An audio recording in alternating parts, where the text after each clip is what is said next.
धुळे महानगरपालिकेतील काही निवृत्त कर्मचाऱ्यांनी ग्रॅज्युइटी फरक, पेन्शन पगार थकबाकी, शिल्लक रजा फरक, 6व्या वेतन आयोगाचा फरक तसेच ऑडिट शंका तातडीने निकाली काढण्याच्या मागणीसाठी 15 जुलैपासून आमरण उपोषण सुरू केले होते।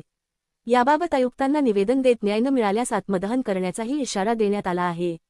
संबंधित कर्मचाऱ्यांनी यापूर्वी अनेक वेळा लेखी पत्रव्यवहार, प्रत्यक्ष भेटी तसेच मोबाईलद्वारे पाठपुरावा करूनही त्यांच्या प्रलंबित मागण्यांवर कोणतीही ठोस कार्यवाही झालेली नसल्याचा आरोप केला आहे। उपोषणस्थळी नगरसेवक धीरज कलंत्री, शकील पटेल यांनी भेट दिला।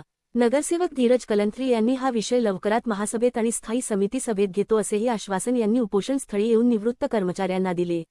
निवेदनात कर्मचाऱ्यांनी म्हटले आहे की 7व्या वेतन आयोगाचा फरक लागू करण्यात आला असला तरी सप्टेंबर 2018 ते डिसेंबर 2025 या कालावधीतील पेन्शन फरक अद्याप मिळालेला नाही।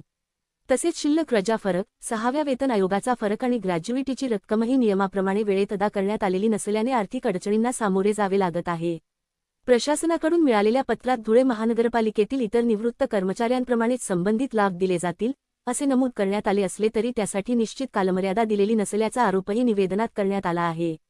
मागण्यांवर तातडीने निर्णय न झाल्यास संबंधित निवृत्त कर्मचारी न्याय न मिळाल्यास दिनांक 18 जुलै 2026 रोजी मनपा आयुक्त कार्यालय, धुळे महापालिका आवार, पाण्याची टाकी किंवा सुकवत पंपिंग स्टेशन येथे आत्मदहन करण्याचा इशारा दिला आहे, असे निवृत्त कर्मचारी भानुदास शिवराम बगदे यांनी सांगितले। त्याच्यासोबत मुकुंद रामदास शिंदे आणि सुरेश आत्माराम पाटील होते। सेवानिवृत्त 8 वर्ष झाले।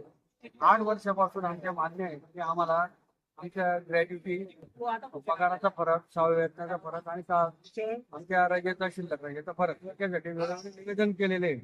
परंतु प्रशासन ऑडिटच्या नावाखाली आमची अडवणूक करतंय।